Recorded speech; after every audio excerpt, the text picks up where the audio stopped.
everyone, welcome back to the podcast. Today I'm talking all about small intestine bacterial overgrowth, or SIBO, and the different diets and how they can help to manage symptoms and go alongside treatment with my guest Phoebe Lapine.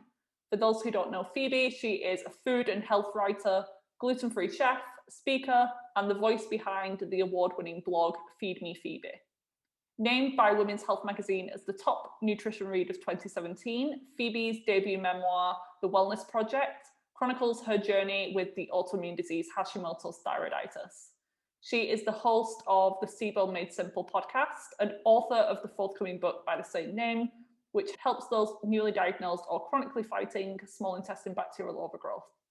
Phoebe's work has appeared in Food and Wine, Marie Claire, Self, Glamour, Cosmopolitan, and Mind Body Green, who named her as one of the 100 women to watch in wellness. She lives in Brooklyn, New York, with her husband and beagle. Welcome, Phoebe. Thank you. Thanks for having me. You're welcome. And I've personally struggled with SIBO multiple times, and I came across your podcast several years back, and I found it to be really useful. I know you covered a lot of different subjects over the years, but remind me, I'm sure that you covered it in one of the episodes, about your personal health history and why you decided to do what you do. Sure. Well, I'm so glad you found it and it was useful.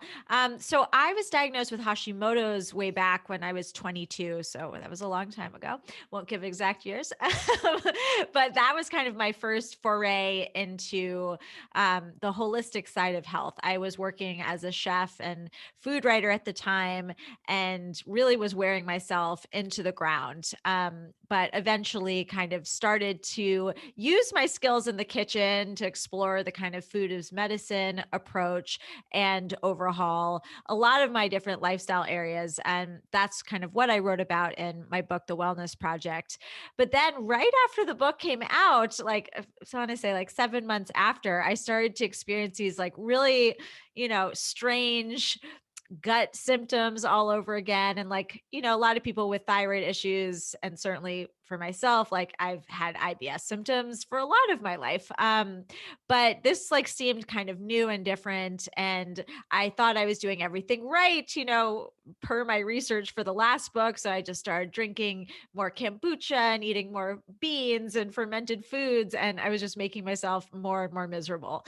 So eventually, spoiler alert, got diagnosed with SIBO. And that kind of, I don't know, changed everything I thought I knew about gut health. It just opened up this whole other world of possibility of, these people who have so much dysfunction that the list of, good gut advice that a lot of microbiome specialists are offering just doesn't apply. So I found it to be really interesting, hence why I started a podcast on the subject and interviewing a lot of the practitioners out there, because unfortunately, there's still a lot on the research front that needs to be done in order to understand some of the mechanics and the whys behind SIBO. But there are a ton of practitioners who are dealing with this kind of stuff every single day in their practice and have really developed a really diverse toolkit, I'd say. And so, yeah, that's kind of what gave way to the book. I just basically am in the business of writing books I wish I'd had when I was diagnosed with certain conditions. But yeah, if you want to get into the specifics, I had hydrogen dominant SIBO, and I have a lot of root causes, Hashimoto's being one of them. Yeah, we're definitely going to dive into, well, I do have a full episode on SIBO, but it was way back at the beginning of the podcast. I think it was episode number 35 with my guest, Amy Hollenkamp. So I'm going to link that in the show notes as well, just in case there's some different information, because SIBO is a really common problem, especially with hormone imbalances. Rather than just trying to lower your estrogen or your estrogen levels and boost your progesterone, look under what is going on with that. And a lot of people have SIBO. So as a basic introduction, can you give your explanation as to what SIBO is and some of the common symptoms? Yeah, so it stands for small intestine bacterial overgrowth. And really, it's an issue of location, not type. So in the wellness world, I feel like we throw around the language a lot of quote unquote good gut bacteria. But for the most part, people are really referring to your large intestine. That's where all these critters have various jobs. especially, in the most basic element of the digestive process and just helping you break down some of your indigestible fiber, insoluble fiber. And they also have a huge relationship with your immune system and your hormones, and like have a lot of chores that, we're just still beginning to understand. But in the small intestine, there is no role really for bacteria. You're not supposed to have very many, and certainly not really many that are like permanent members of the population. Of course, there's constantly bacteria coming in through the nose and mouth. Our digestive system was designed to neutralize them to a certain extent before they reach the small intestine. But even once they reach the small intestine, we have all these mechanics to make sure that things move through swiftly and an opportunist wouldn't pull off the highway and take up permanent residence. But in the case of SIBO, that is what happens. And it can happen through a variety of different reasons, kind of the buckets being, that bacteria is not killed in the first place by your stomach acid, by bile acids, pancreatic enzymes, or your own immune system. And then second, the mechanism called the migrating motor complex, which kind of street sweeps the debris after a meal, stops working. That's kind of the biggest category for a lot of people. And then there can be just structural issues. And I think this is really applicable to women. One big structural issue is like some sort of abdominal surgery where you may, not even notice much of a scar afterwards, but there could be internal scar tissue that forms that prevents your organs from moving properly. And the small intestine is huge. It's got the surface area of a football field, and it's really long and windy. So if you think about it, any sort of pressure on that little road can turn like a 4-lane highway into a 1-lane highway and cause some sort of, overgrowth or buildup. So those are kind of the simplified root cause list, but there are a lot of hormone issues that are subsets of that. And then, so what happens once you have bacteria that are overgrowing in your small intestine is that they're competing for food at your dinner table. So this is where you absorb your essential nutrients. That doesn't happen in the large intestine. The large intestine is kind of like your dumpster, where, scavengers feed off of the leftovers. But, we need the small intestine is where essentially like you are reaping the benefits of your meal. So when bacteria are there and they're eating some of that food, they're releasing gas. And since that gas is now so far from an exit ramp, it can be really uncomfortable. So I'd say the hallmark symptoms of SIBO are, similar to IBS. So IBS is gas, bloating, diarrhea, or constipation, or a combination of the two. But that bloating in SIBO is like very pronounced because again, it has nowhere to go. And I would say like the gas, in addition to what could come out one end, like burping is a really strange SIBO symptom that I personally experience. And that was one of the things I was like, I'm not used to like burping all the time in the middle of my meals when I've like not ingested any sort of bubbly beverage. And then, with bacteria there in the small intestine, since it's not designed to withstand, something other than ourselves, there's a very thin mucus layer that separates our immune system from the contents of our small intestine, which is not the case in the large intestine. There's quite a thick mucus layer. So when the bacteria are there, they can eat through that mucus layer, and then your immune system's involved. And then there's just a ton of inflammation that can arise. Then the damaging of your intestinal wall, the tight junctions, which can lead to leaky gut / intestinal permeability.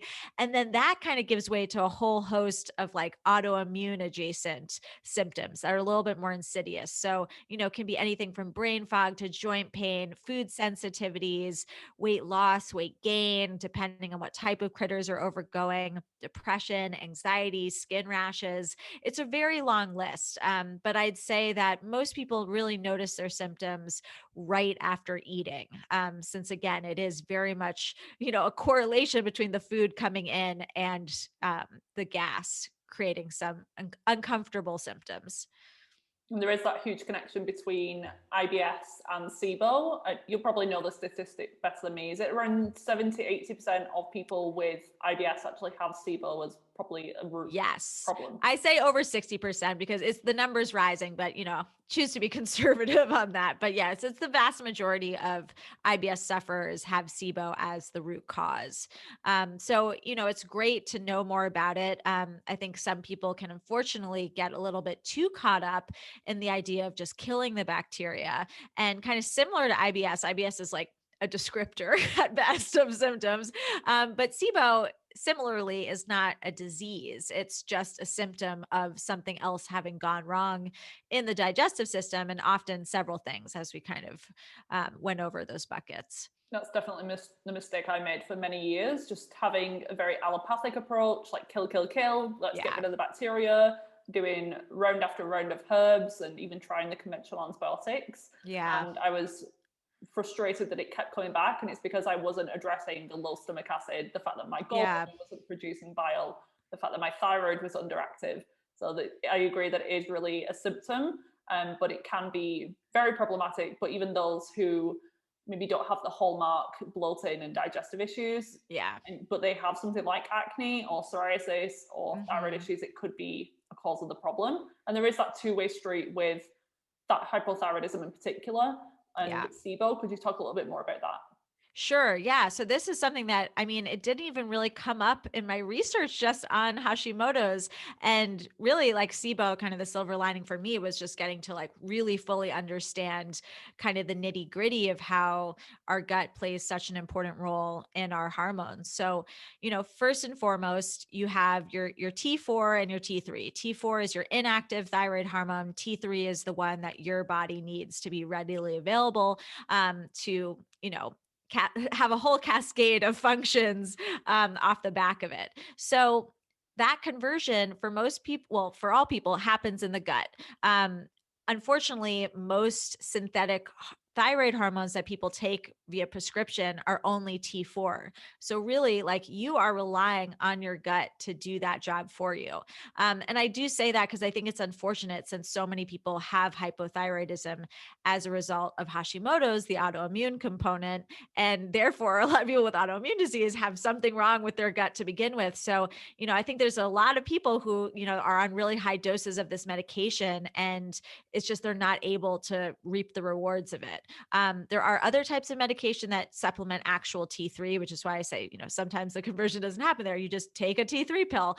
But, that's something to talk about with your doctor if you fall into that camp. So, if you don't have a healthy gut already, that conversion is going to, be problematic.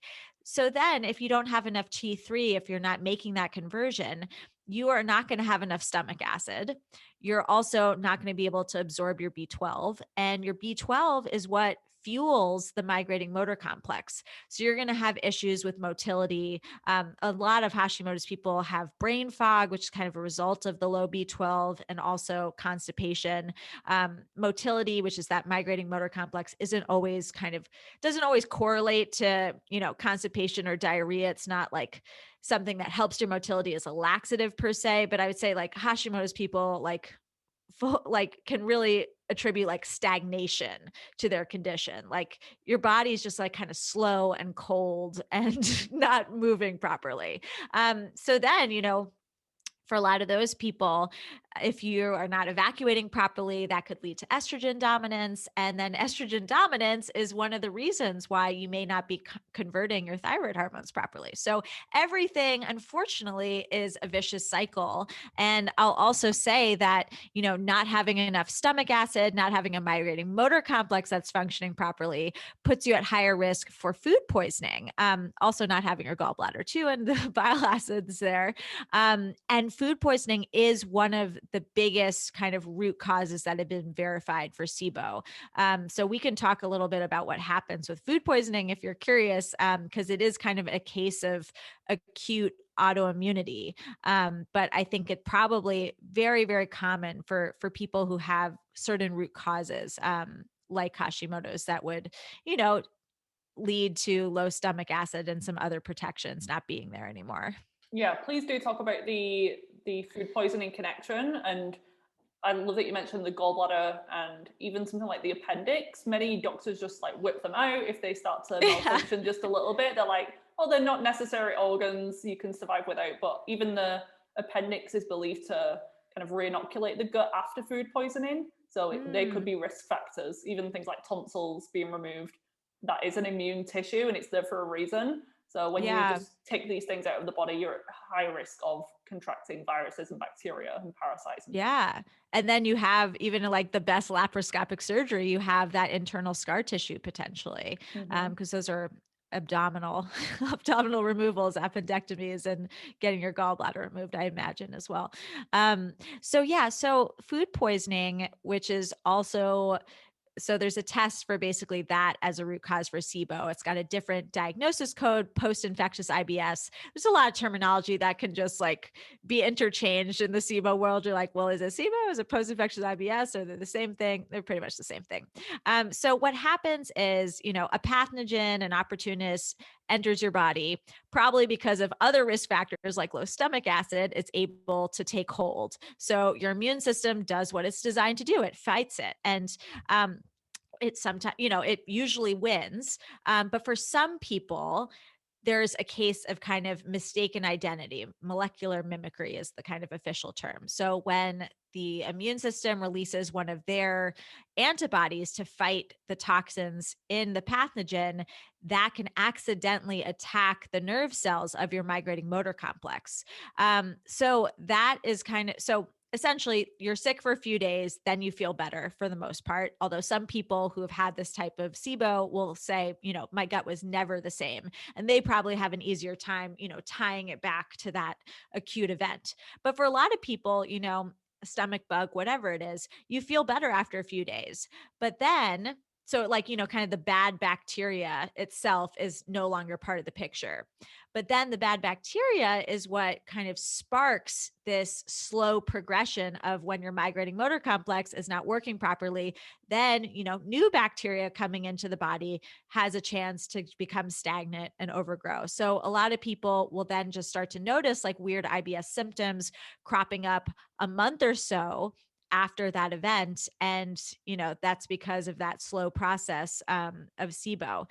So then there's kind of, for a lot of people with that type of SIBO, maybe you have certain risk factors, maybe they're not that big of a deal. Some people, can be cured with like a one and done round of prescription drugs if they're, caught early enough, or herbs, whatever it is you choose to treat. But then there's kind of a subset of that subset that will have kind of an ongoing autoimmunity. So it kind of sparks the immune system to continue producing an antibody that continues to attack the nerve cells of the migrating motor complex. And so one of the reasons why people do kind of go ahead and pay for this additional testing to verify that is because if you have that kind of ongoing autoimmunity, then you really know that you need to do something, be it naturally or a prescription drug to simulate the migrating motor complex to do its job and to fight against, kind of the antibodies that seek to destroy it.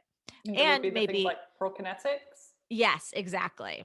And maybe, adopt more of an anti-inflammatory lifestyle. Cause, when we talk about SIBO, and I know you want to talk about the diet element, it's a lot of focus on quote unquote killing the bacteria or reducing the symptoms. And in my opinion, not enough attention paid to kind of where allergens fit in and kind of where people are on the autoimmune spectrum, because a lot of autoimmune diseases are precursors or risk factors for SIBO. And then SIBO, because of the leaky gut thing, can cause, or be a risk factor itself for autoimmune diseases. So I do think it's kind of a disservice to not think about some of those bigger triggers when you're talking about SIBO diets. Mm-hmm. And diet is an important part of treatment, but it's not the only, you can't Yeah. just kind of eliminate a food, go on some sort of diet and it heals. Apart from the elemental diet, I think that's the Yeah.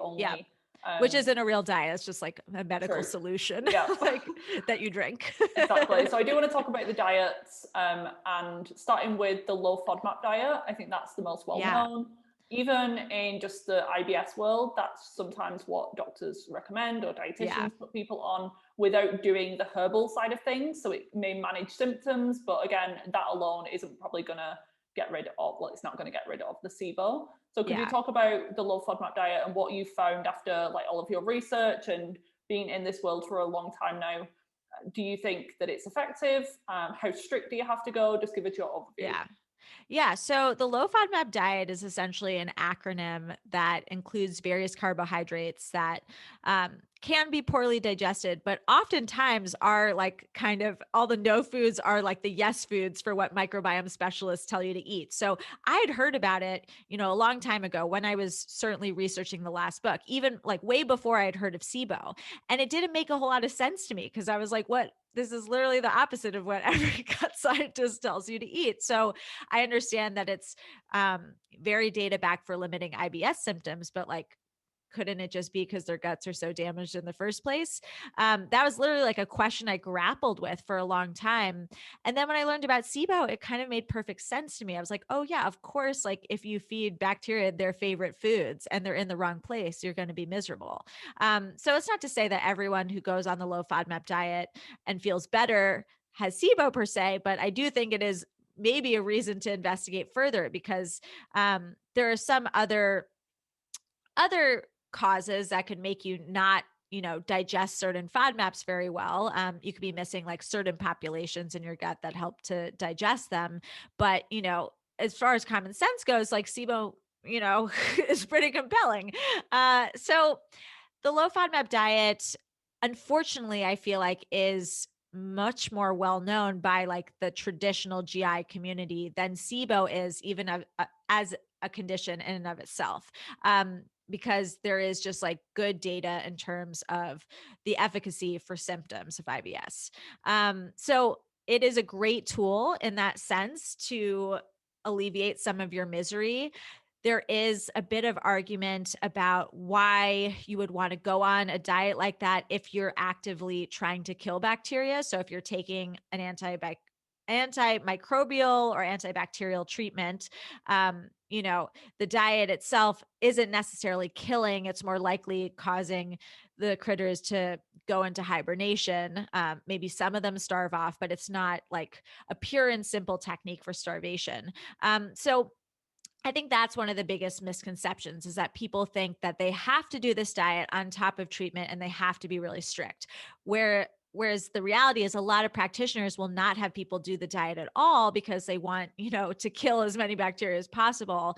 And then maybe they'll put them on it afterwards to kind of heal the gut and, alleviate some of the symptoms. But I do think that like the correlation between symptoms and like how well a treatment is working isn't necessarily like a true indicator for a lot of people. I mean, personally, like I got rid of my SIBO and was still like pretty symptomy afterwards, but like confirmed it was gone. I think a lot of us, unfortunately, our guts just get really damaged in the process of having SIBO. It can just cause a lot of inflammation. So the benefit in my eyes of layering on some sort of diet during treatment and afterwards is really just to heal, to allow your immune system to recede so that and allow just like the gases to go down so they're not causing so much inflammation. But it is a tricky tightrope to walk, and I think kind of liberating yourself to the idea of like not being perfect on the diet during treatment is actually a good thing because you'll be keeping your bacteria on their toes is kind of the best way to go about it. It's like you're reducing your symptoms enough to not be miserable and to not have like really bad die off from all the treatment, but are not so rigid that you're not actually, keeping whatever population is at play on their toes so that they can be killed. You don't need to. You shouldn't be on like a standard Western diet still. You should clean everything up. But I do the exact same with my clients when we're treating gut infections and SIBO. We keep the diet as broad as possible and just tweak any individual sensitivities at that point. If Yeah. they're obviously reacting very badly to garlic and onions, then we would stop them right away just for symptom relief. But the goal is ultimately to be able to tolerate them and have as diverse as gut as Yeah. possible. But for those with SIBO who maybe don't have the GI symptoms, say they just have acne or chronic fatigue Mm. syndrome, those types of things, do you feel like they can get better without any low FODMAP diet at all? Sure. I think for those people, like again, symptoms more on the autoimmune spectrum, I would be looking at things that really helped leaky gut and, limited allergens. Cause again, like the unfortunate reality is that leaky gut and SIBO kind of go hand in hand. And leaky gut and food sensitivities kind of go hand in hand. Leaky gut, autoimmune disease, and food sensitivities always go hand in hand. So to me, I think the low FODMAP diet is an incredible tool for symptoms, but it's really complex. It's not like a regular allergen elimination diet. It's like a walk in the park, but it can be easier to eat out than trying to eat out without eating garlic and onions.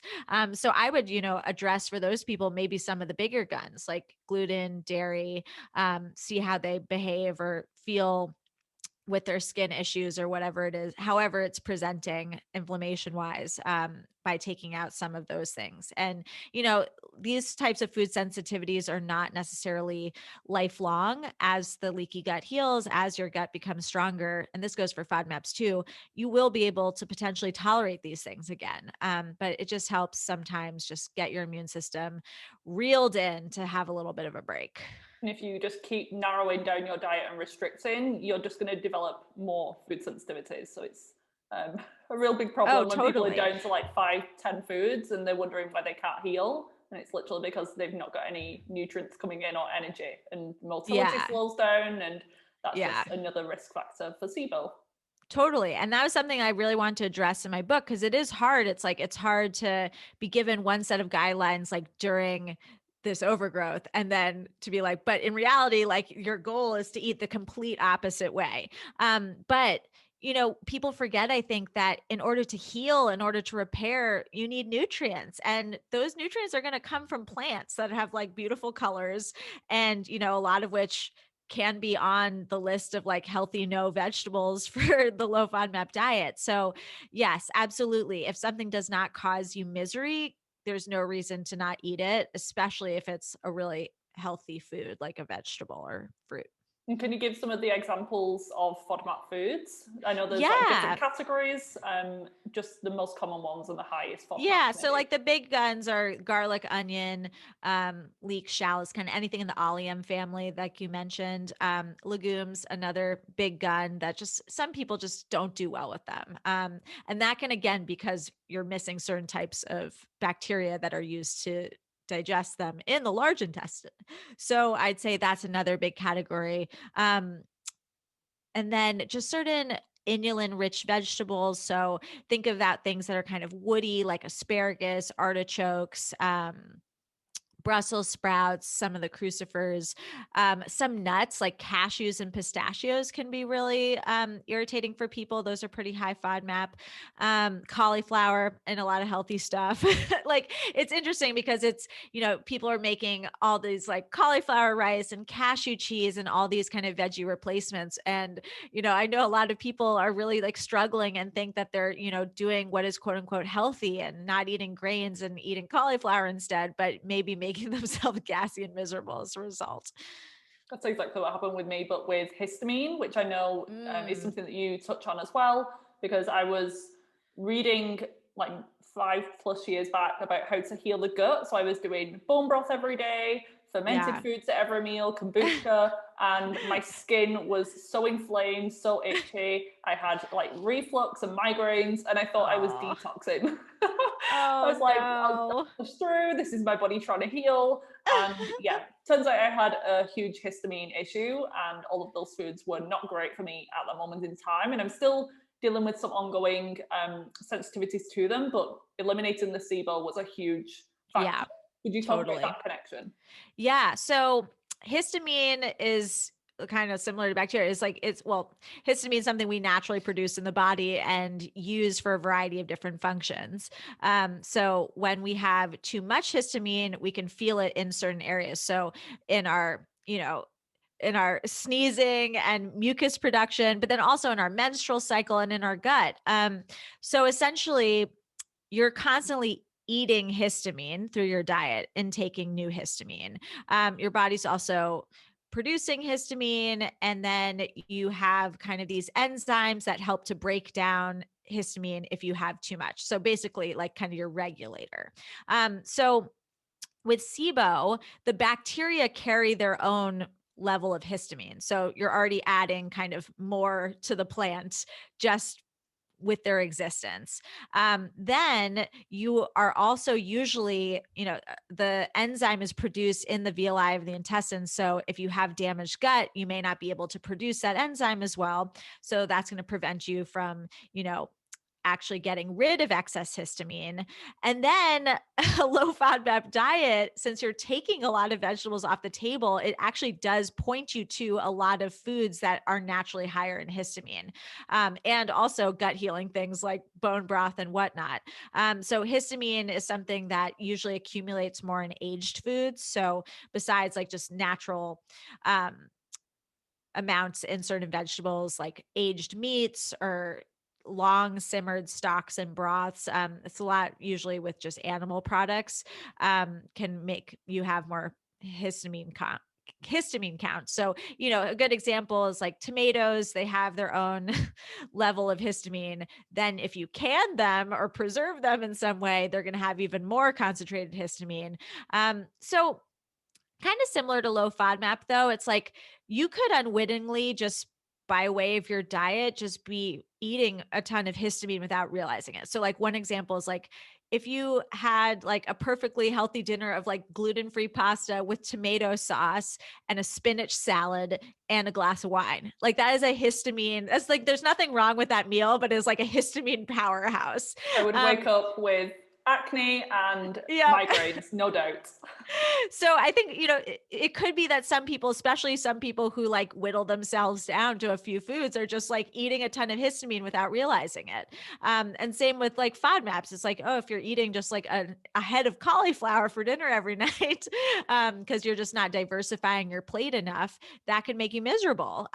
So I think for all of these things, there is like kind of a first step that's not going on a strict diet, but that's just like taking things down a notch. When I was first researching SIBO, like many years back again, I heard about hydrogen sulfide, but there really wasn't a lot of information at that point Mhm. on it. It was mainly the hydrogen, which you said you were dominant in. I was more dominant in the methane upon testing, but I did resonate with some of the symptoms of hydrogen sulfide because I know they can differ a little Yeah. bit and a little bit more unique.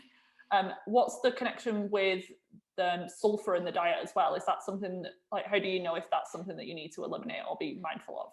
Yeah, so that's specific to the hydrogen sulfide SIBO. So kind of similar to histamine, like we have hydrogen sulfide in the body, like it is naturally there and like totally hunky dory. But if you have a clogged sulfur pathway, it can cause a certain buildup. So the idea of reducing the sulfur in your diet is similar to histamine. It's just to kind of unclog the pathway to like rebalance things in a way. And that can help take care of the overgrowth in and of itself.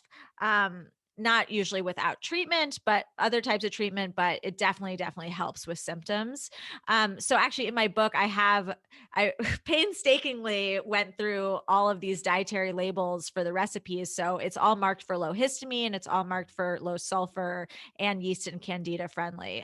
Since so many of these, strange diets do dovetail with SIBO healing. So if any of these things are things that you deal with, there are 90 recipes in the book and a good amount that can be adapted for those diets. Yeah, because otherwise you're just looking at lists online. There's like Yeah. 5 lists. You're trying to cross-reference. Can I have Oh, this? yeah. Or no, it's not. It's on this list. I can't have it. Or I can just have like 2 handfuls. Yep. Serving sizes are important as well, aren't they? So it could be Exactly. that you can tolerate 5 cashews, but a whole jar of cashew butter, probably not. Yep. Exactly. And introducing foods needs to be done pretty slowly because if you've not eaten anything for a period of time, your body kind of Yeah. loses the ability to break it down. It's like a foreign thing to it. So, how do you know whether a food is working okay and it's just your body temporarily adjusting to it, or like say with bloating, or if it's a no go, like you're sensitive to it and it needs to be kept out? Yeah. I think it's like a tricky thing for people, but one of the dietitians who I interviewed, who's like one of the queens of low FODMAP diet, she really emphasized like a little bit of bloating is not a failed test. Like a failed test is like something severe, like running to the bathroom with diarrhea, or like the next day waking up and like having a really, really bad tummy. A little bit of bloating, again, could just be the readjustment period, and it might get better over time just as your body like becomes used to the ingredient again. Of course, if it's really uncomfortable, like SIBO level bloating, maybe that's not great. Maybe you still have SIBO. I don't know. But like just a little bit, I think you have to always kind of weigh the pros and cons for everything in your life. But if you know that eating a diverse diet is the most important overall thing for your gut health, I mean, a little bit of bloating to me is not worth, the potential benefits I'm getting from eating more foods. And the post SIBO inflammation is real. I was in the exact same camp as you, thinking that I still had SIBO, and I was working with a practitioner at the time, and I was convinced that I still had it. I was asking for more treatment, and she was like, "No, let's just test." I know it can be expensive to keep testing after every round of treatment, but I actually didn't have SIBO anymore, and it was just that my gut was inflamed. Yeah. And then there's the opposite side as well, where people think that they're fine, their bloating's gone, but the SIBO is actually still there, Mm, and it can come back as well. So could you talk a yeah. little bit about testing and the best options that you see? Yeah. So breath testing is the main way to diagnose SIBO. It's not a perfect science. Every lab kind of has different criteria, different prep instructions. It's a little bit of the Wild West, but it is kind of the best thing we have to see the progress. And I think that's really important because unfortunately, not every treatment works for every person. I mean, our microbiome in our large intestine is more unique than a fingerprint. That I would say means that whatever is overgrowing further up can also be just as different from one another. So your SIBO may not behave the same way as my SIBO in terms of treatments. You may have to do several rounds and keep retargeting certain populations. So I do think that testing is useful in that way to see if something is actually working, because otherwise, how would you know? Since again, the symptoms can be a bit deceptive. Of course, if your symptoms are amazing and like you feel great and you don't have anything insidious like acne or what have you, you know, maybe it's not worth retesting. Maybe you want to go on living your life. But personally, even though it is expensive, I prefer to have the information. And then also, a big overlapping condition with SIBO is a fungal or yeast overgrowth. Because again, the same mechanics that go wrong in the digestive system can cause anything to back up and overgrow. And that is really hard to test for. So I do think it is interesting that if you have symptoms still, it's important to retest for SIBO, because if it's gone, maybe that's an indication that you have other things overgrowing that you need to address.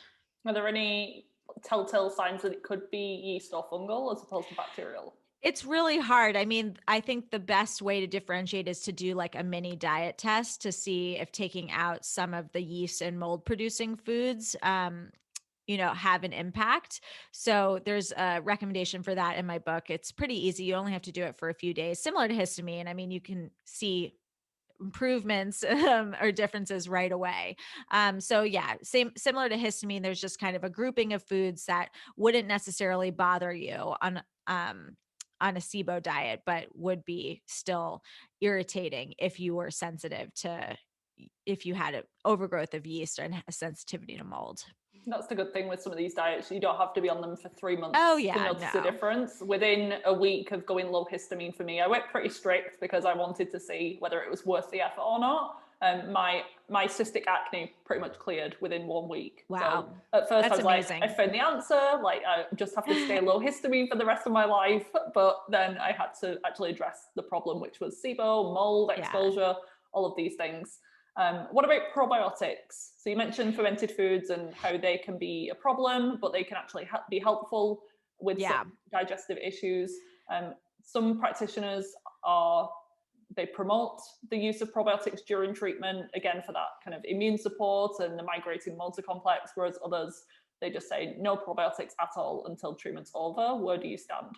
Yeah, I mean, the majority of people I think err on the latter side of just not including probiotics, because Lactobifidal blends, which are the most popular over-the-counter variety, tend to be the same types of bacteria that overgrow in the case of SIBO. That said, for people who are really savvy about certain strains, you can absolutely use probiotics and prebiotics. I would say that's like the vast minority of practitioners. So if you're working with someone who's really savvy, like go for it. If you're have someone who's literally just recommending an over-the-counter product, like I would be a little bit wary. The beauty of probiotics is, again, like there's so many different types, so many different strains, and they each have different functions. So there are certain ones that have a function that can help your migrating motor complex, kick back into gear. That can be like a natural prokinetic. There are some that can be like kind of antibacterial in and of themselves. But the average person is not going to know to look for like XYZ 1, 2, 3, 4, 5 strain. Like, so there's an incredible practitioner in Australia, Dr. Jason Haralak, who's really smart, and he's got a site called the Probiotic Advisor. And I think some practitioners working on him in his practice. So he's kind of like the go-to for healing with probiotics. Prebiotics, I think, are a little bit more user-friendly, and partially hydrolyzed guar gum PHGG has shown in studies to actually increase the efficacy of rifaximin, which is the main antibiotic for SIBO. I personally think, per our discussion before, it's probably because it's feeding the bacteria and making them, more susceptible to being killed off. But it happens to be a prebiotic that's mostly tolerated by SIBO people. So I think that's great, adding anything in that can feed the population of good bacteria in your large intestine at the same time without causing too many symptoms from an overgrowth of SIBO is probably pretty positive. And I'd say that's a pretty good segue after SIBO healing. Probiotics, I know people will go on afterwards to kind of heal their gut. And I do think that those are something that you have to like take a little bit slowly, especially the fermented foods. Just in my personal experience, I like had to go like drink like just like a shot glass of kombucha going forward versus the whole bottle. But yeah, it's something that is definitely part of a healing diet overall, but may need to like slowly level up to incorporate fully. I agree with the PHGG. I use that quite a lot with clients. And probiotics, I only use the Microbiome Labs ones, the Yeah, Megaspore, the spore. H258, yeah, the Bacillus strains. They actually have some antibacterial effects. So I kind of call them adaptogens in the gut. They just go in Yeah. there, they boost levels if things are too low, they reduce things that are getting too high because they kind of know our gut environment and what is normal. Yeah. So they're the only ones that I use. And they're often well tolerated, but you have to start sometimes by opening up the capsule and sprinkling them Yeah. in because they're quite powerful as well. Yeah, totally. And if someone does go through treatment, let's say that they were tolerating a few FODMAPs and they've done the herbs or they've done the conventional antibiotics, then they decide to do, or the practitioner advises, a low FODMAP diet post-treatment just to reduce symptoms, keep things at bay for a period of time. How long can someone stay on that for? I mean, I wouldn't stay on it for more than 2 months. I think that's what the studies have shown is when it starts to be detrimental to your overall gut health, the health of your bacteria in your large intestines. And I get messages from people who have been on it for like years and years. And I'm just like, I worry for you. Yeah. But, the idea of these diets is they're supposed to be therapeutic. You're supposed to learn something from them. So you can't learn something from them if you're too afraid to reintroduce. There may be a few things that you have issues with going forward, and you may want to, find ways around. A lot of, some people it's garlic and onion, and you have to just like really slowly level up, or, just know that if you're going to go to an Italian restaurant, you may like not be feeling great afterwards. But the reintroductions and the quantities are so key for learning your own threshold. And with the other diets, I wanted to talk about SCD, so specific carbohydrate diet, and GAPS. I know they're a little bit similar and they cross over. How do we know if we have to choose one of those? Yeah. So in my book, I kind of take you through like, what each of them is about. It's really a personal choice. Low FODMAP is definitely the most popular. SED is more of like a paleo approach. So it's like paleo plus. So you're taking out starchy vegetables, potatoes as well. And really just only focusing on, green vegetables and such. And that can honestly not be great for some SIBO people because you're increasing the amounts of certain high FODMAP foods that you might be eating. So it really, again, it comes down to your own personal tolerances. If you're still feeling symptomatic on SCD, maybe that's not the right avenue for you. Personally, I feel like with hormone health, that low carb diets, super low carb diets are not great for women. And I think they're just like really not necessary for the large portion of SIBO people. I think unfortunately, a lot of people find their way to Dr. Allison Seebecker and Dr. Jacoby, who have kind of diets that are cross sections of SCD and low FODMAP. And they're amazing tools, but like these are practitioners who see like the most stubborn cases of SIBO out there. For the average person, I wouldn't say that they're necessary. Yeah, I agree. What are your thoughts on antimicrobial foods? So do you feel like it's enough to just like mega dose your diet with basil, thyme, oregano, like all of I these mean, herbs? totally. I'm always a fan of eating your nutrients, but in the case of SIBO, usually you have to supplement too.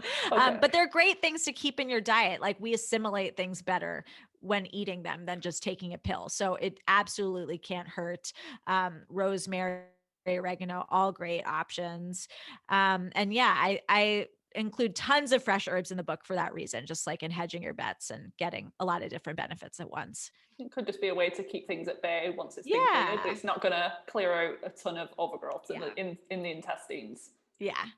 On the subject of lifestyle, are there any key important points that over the years you've just found to be really crucial for overcoming or preventing SIBO relapse? Yeah, I mean, I think the lifestyle stuff is way more important than the what of the diet. It's much more important how you're eating it. So, just again, eating the way we were designed to eat. So, chewing our food in some sort of relaxed state, not too distracted, not stressed. A lot of people reintroducing foods, can have a reaction through a self-fulfilling prophecy of stress, not the actual food itself. Meal spacing, I think, is really important for SIBO folks. The migrating motor complex just on its own in its best shape will not kick in unless you've been in a fasting state of 90 minutes or more. So there are a lot of people, I mean, especially in this country, like snacking, I think is an epidemic that is just not natural. But even if you're eating the healthiest thing, like a carrot stick every 30 minutes, your digestive system just never going to be able to clean up after that meal.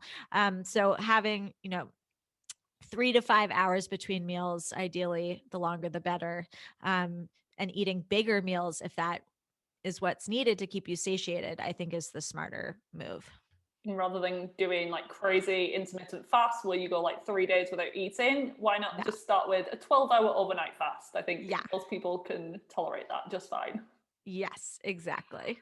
And I always end on the podcast with a few questions for you personally. So the first one is, what's one supplement or food that you couldn't personally live without? Fresh lemons.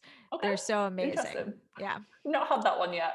Oh, That was a oh yeah, they're first. absolutely delicious. But then also like they're so great from an antiviral, antimicrobial standpoint. Very true.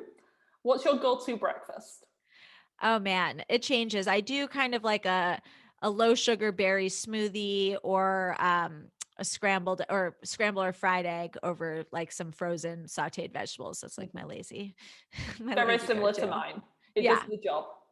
totally. What's something that you're into lately? So this could be health related, completely random. Okay. I'm obsessed, especially in COVID quarantine, with my sauna blanket. It's probably the most expensive like wellness item I've ever purchased for my house, but is like the best investment ever. Is that like an My infrared Yeah, sauna? but it's like a sleeping bag that functions as an infrared sauna. And yeah, I mean, they're amazing. Oh, yeah. I do it like once a week, once or twice a week. My husband does it once or twice a week. So I think it pays for itself when you use it It frequently. does. You could charge him like $10 an hour. Exactly. And I'd have made my money back. Yes, it was a birthday gift. So I should definitely start charging him. And what company, what brand is that from? Higher Dose. I can send Okay. you Yeah, the I'll put link that in to the it. show It's notes. People are going amazing. to be interested.